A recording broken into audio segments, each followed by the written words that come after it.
Ah, sige, mister. Okay lang daw, wag muna. Sasabihin ko okay lang daw.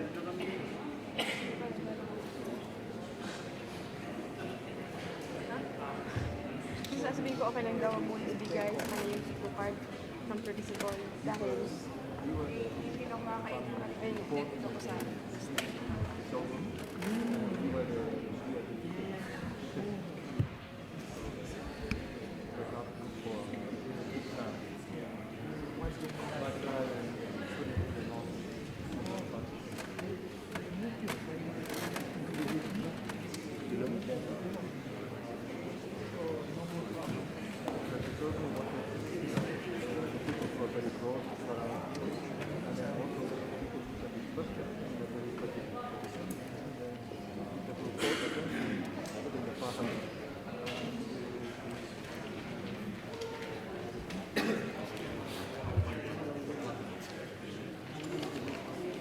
No, dia dah tahu siapa.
Oo.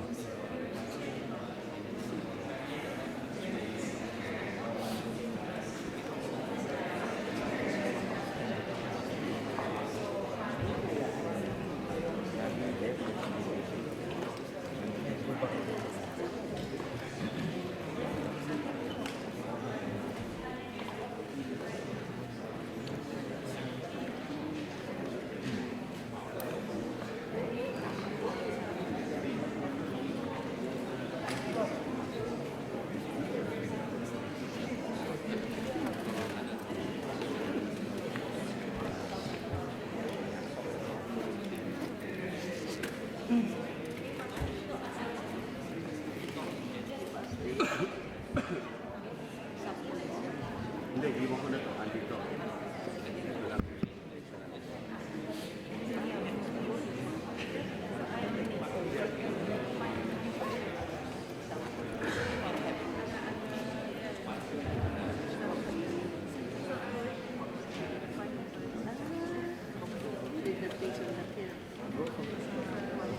Yes. Kinukuha din ang kwarto.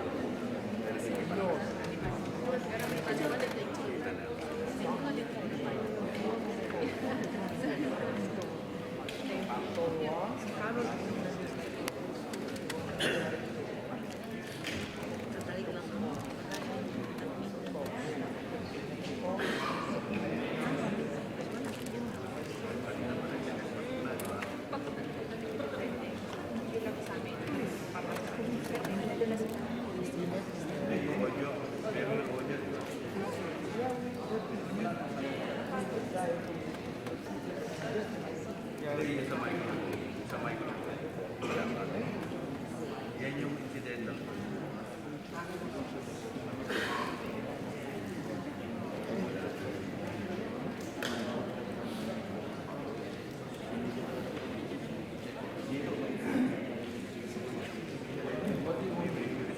Open?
知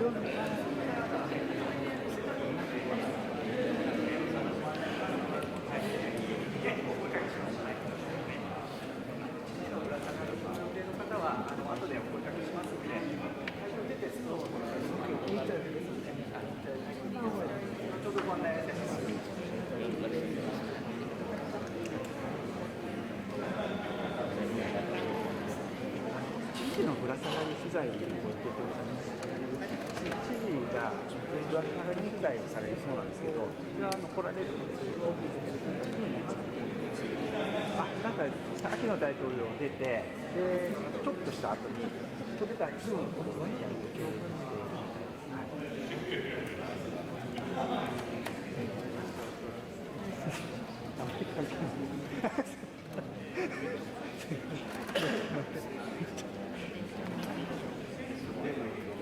知事のぶら下がり取材の予定があって、広島県さんがリリース出されたと思うんですが、出たところでご希望の方ご案内しますので、こちらに見ていただければ大丈夫ですか。これ時間かぶるんですよね、スピーチ。同時に行われるスピーチしながら。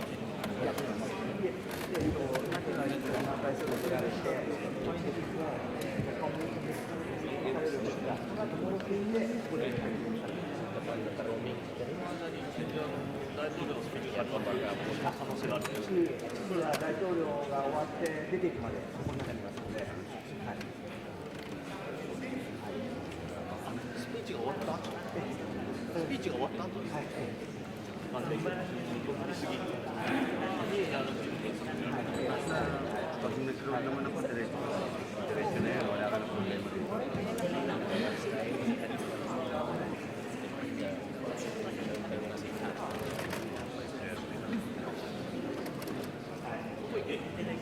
はい、でご案内しますので、はい。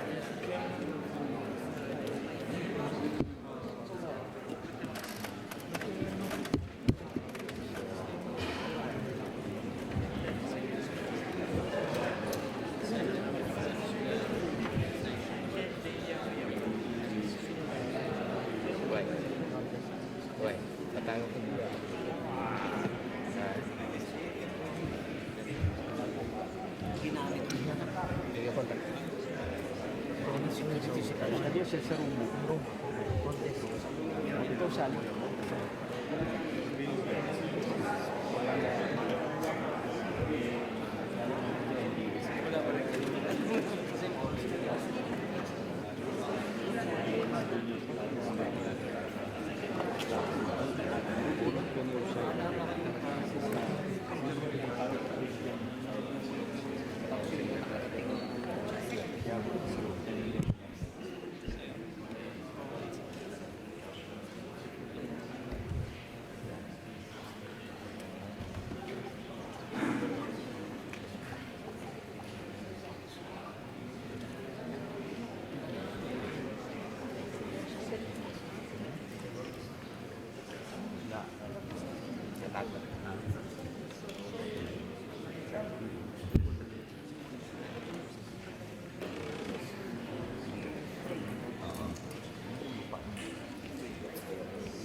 We are waiting for the arrival of the president, so please remain seated. Just for one thing, no photograph taking except by media.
just introduce the secretaries who are here.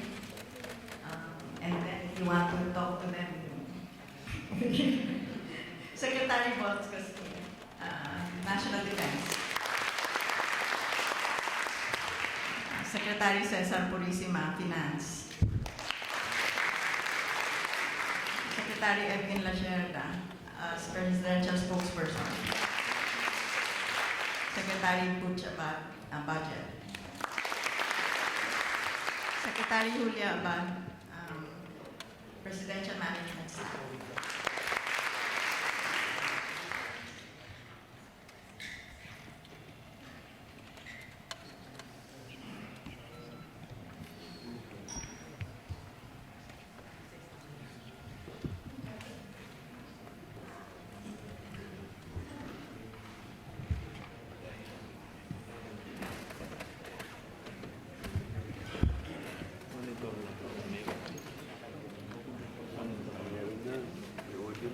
Pakai pa lang dito.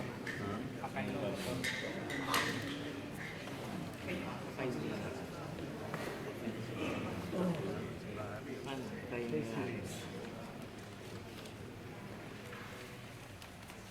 Si Ay lang nandun.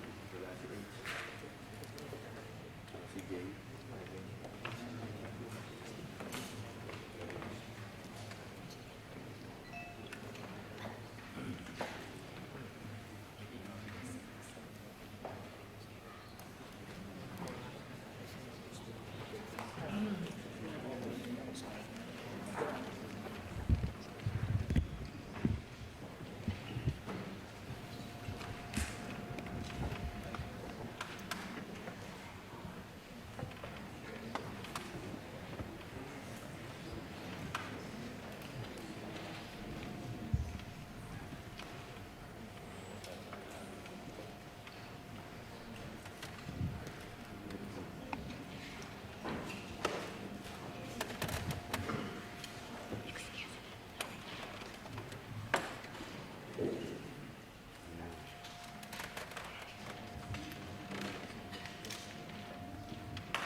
Ladies and gentlemen, now His Excellency Keynote Aquino the is now arriving.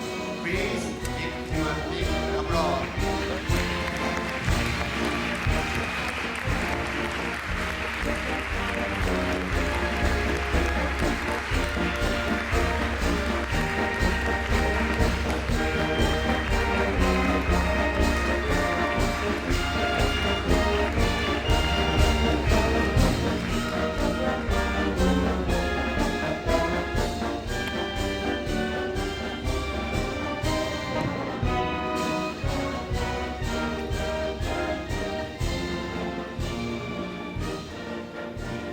Please be seated.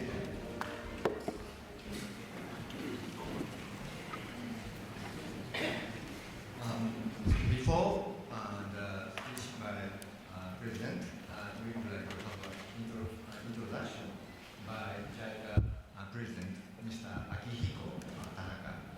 Mr. Tanaka, please.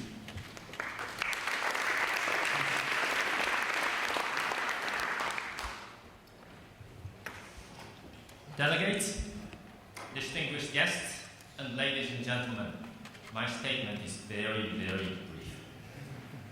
It is a great pleasure and privilege to listen to His Excellency Benigno S. Aquino, the President of the Republic of the Philippines. Mr. President, please.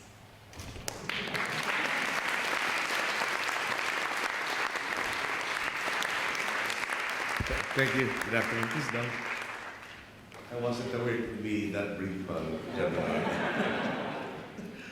First, Mr. Akihiko Tanaka, President of Japan International Cooperation Agency, Governor Hidehiko Iyazaki, Honorable Albert Rosario, Secretary of Foreign Affairs, Honorable Luisita Quintos Teles, the Presidential Advisor of the Peace Process, members of the Cabinet present, Secretary Cesar Purisima, Secretary Lieutenant Esmin, Secretary Lorenzo Bal, and the Sheraton Mulyabal, Chairman Alhaj Murad Ibrahim, Professor Miriam Coronel Perez, Chairman Mohager Iqbal, Dr. Kamal Ruz Haman Askandar, participants of the Consolidation for Peace for Mindanao, officials and staff of Japan International Cooperation Agency, or guest ladies and gentlemen, again, good afternoon. Next year, the world will mark 70 years since the terrible power of nuclear weapons was first unleashed, right here in the city of Hiroshima. The tragedy that took place in the city on August 6, 1945, involved a previously untested type of uranium bomb and claimed over 100,000 lives. It was followed by the use of a plutonium bomb in Nagasaki on August 9, 1945, inflicting, again, over 100,000 casualties in a city that was actually a secondary target. Heavy ground haze and smoke obscured the city of Kokura, the real target, leading to the decision to bomb Nagasaki instead. A fundamental question arises from this tragedy. What did the peoples of both Hiroshima and Nagasaki do for them to pay the ultimate price of war? The tragedy that was the bombings of Hiroshima and Nagasaki 7 decades later only reminds us of the futile results of conflict and impress upon us the collective responsibility we hold in defending the rights of our respective peoples to live not only without fear, but to live in a world where peace is a shared reality by all nations. It is therefore fitting that we are gathered in this city consecrated to the principle of the preservation of peace to discuss how the combatants of yesterday can become partners for the avoidance of future conflict. In this regard, I believe that the Philippines, which also paid a colossal price in lives and material damage in war, has something significant to share when it comes to setting aside conflict and achieving reconciliation and harmony. On the 27th of March of this year, in the Garden of Malacanang Palace, representatives of my government and the Moro Islamic Liberation Front forged an agreement that promised an end to more than 4 decades of strife in Mindanao. An agreement that opened a new chapter of solidarity in our nation's narrative. The agreement, which was witnessed by those who had worked with us and by the international community, was the culmination of the hard work that all stakeholders and partners put into opening this chapter of peace for Mindanao. While it is the task of Filipinos to work out peace in the Bangsamoro, the international community has played a role in supporting this process. Japan is one of the countries to which we owe our gratitude. In fact, it was on these shores where our journey to peace began on an evening in August of 2011. With very little notice, Japan opened its doors to my cabinet members and to Chairman Al-Hajj Murad Ibrahim and the members of the MILF. Japan generously accepted our request to host our meeting, admittedly a risky move, especially since there was no certainty that negotiations would succeed. This meeting happened at a crucial time. Talks with the MILF had reached a difficult standstill, and I had broached the idea of directly meeting with Chairman Murad to move the discussions forward. To their credit, they responded in the affirmative. In hindsight, to us, that was the turning point in our narrative to secure a just and lasting peace. Trust was established between brothers and genuine dialogue was possible. As a congressman, I had come to understand that the degree of resentment in the hearts of the Bangsamoro people was, to a large part, a result of land grabbing and the opportunism of some of our less scrupulous compatriots. Taking advantage of the illiteracy of our indigenous peoples who did not know that their lands had to be registered under their name, these landed Christians sought control of the lands our Moro and other indigenous peoples called home. This in turn led to a struggle for our Moro brothers to reclaim what was rightfully theirs.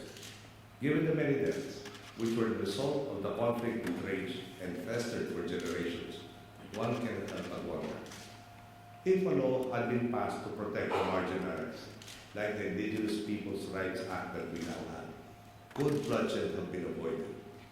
Is it not right that, as one of my predecessors once said, that those who have less in life should have more in law? I wonder, with all the hostility and animosity that once existed between brothers, how could one achieve trust crucial in forging an agreement? As President, these questions continue to preoccupy my mind. This is why every avenue to build a once scarce trust was explored the moment we stepped into office.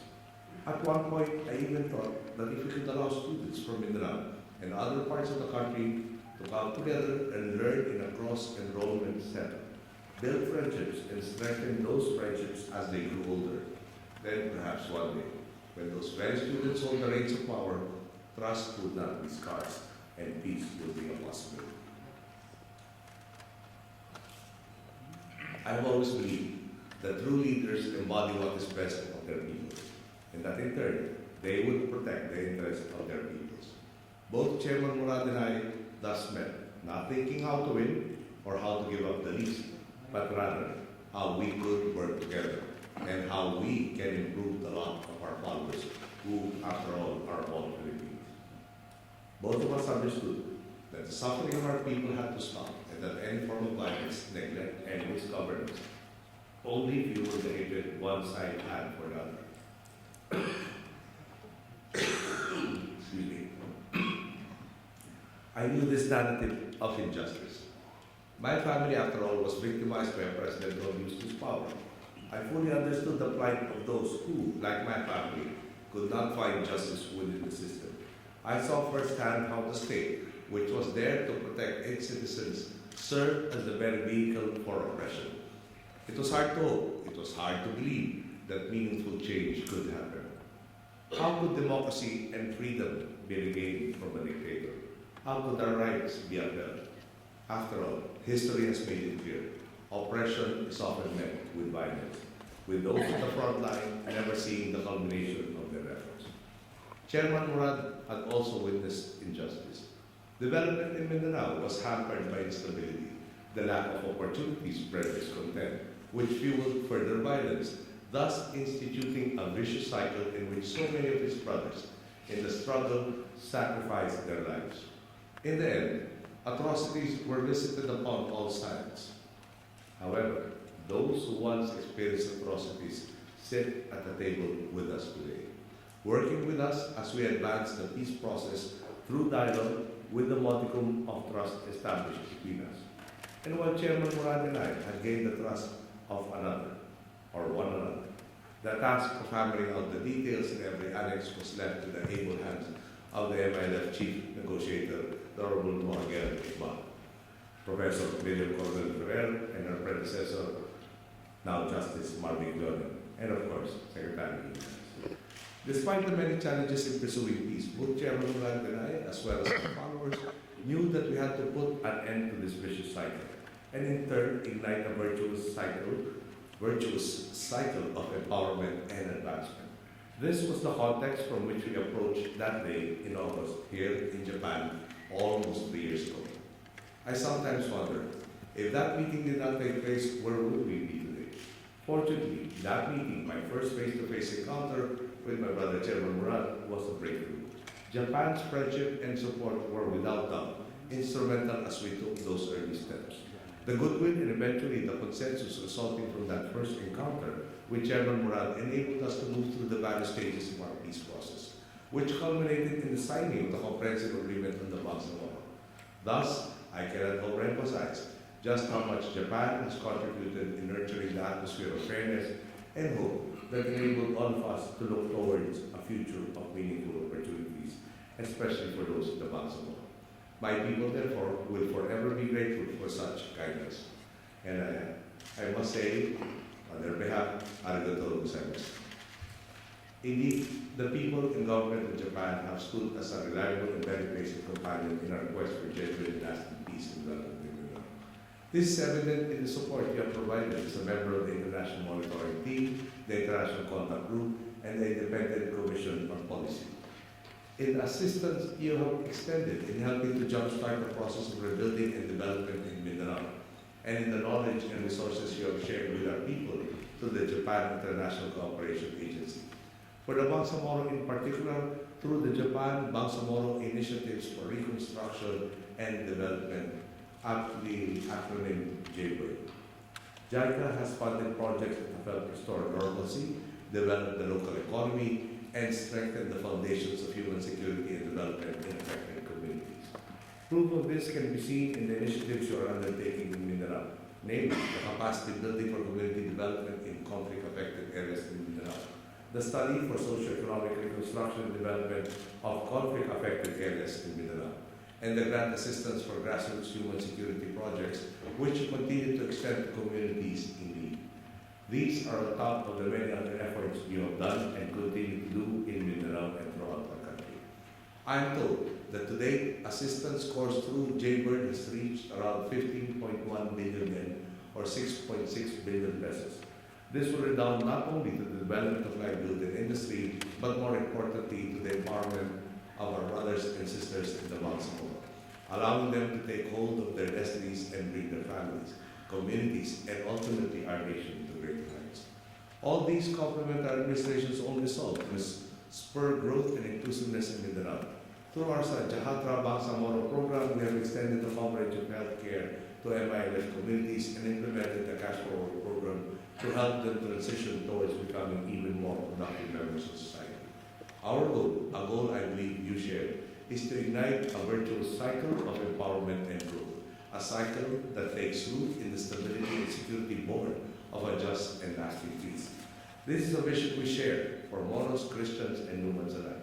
The contributions of Japan, Malaysia, Indonesia, Brunei, Norway, Libya, the United Kingdom, Saudi Arabia, Turkey, Canada, Australia, the United States, New Zealand, Sweden, the European Union, and the many other nations, international organizations, and agencies who work with us are truly invaluable.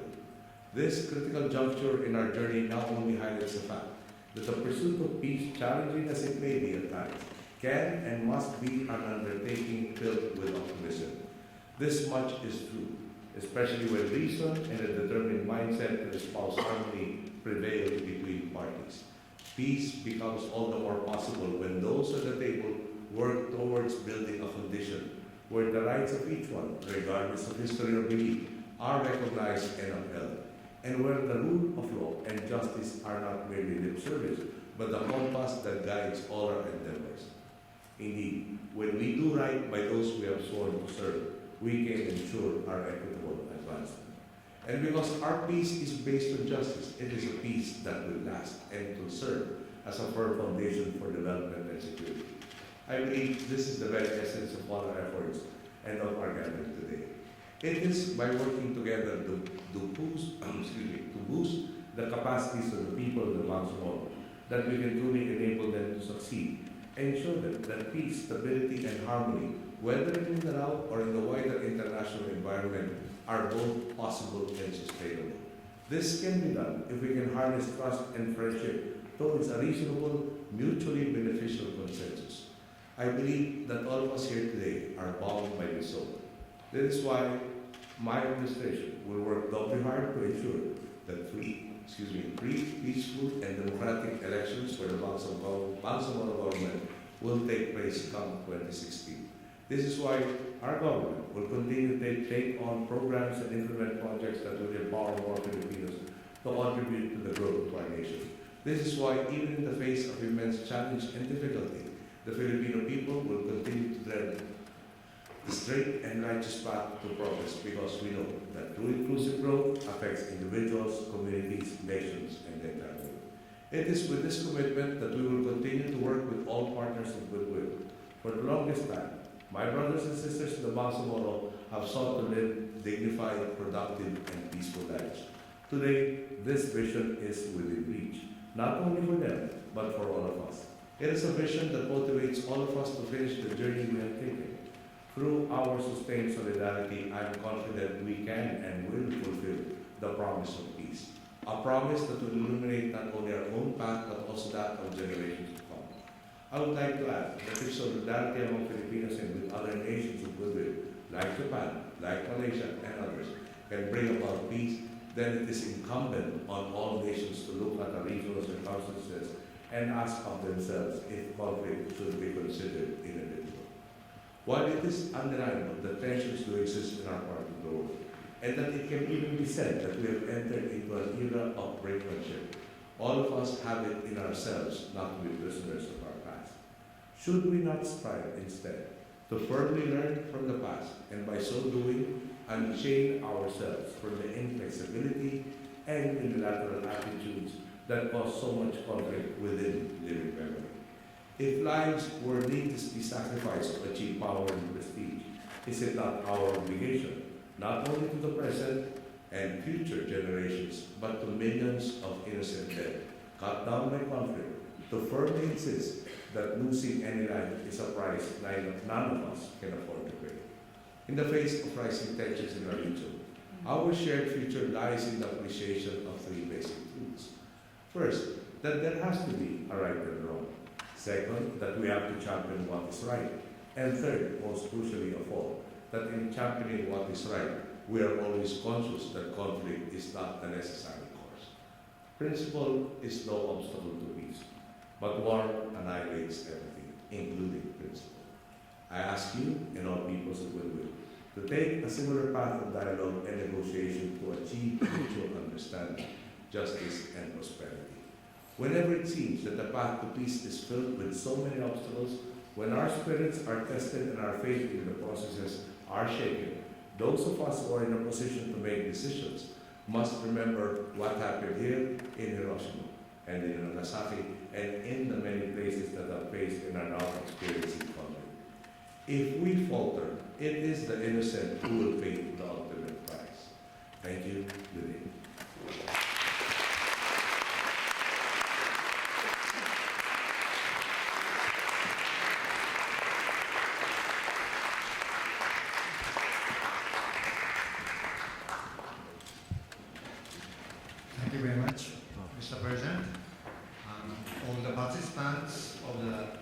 seminar are truly excited, honored, and pleased with this memorable event. Japanese people and Hiroshima, people in Hiroshima are truly great. On the floor, please, people on the floor, please be seated. And now we are going to do a photo taking session on the stage.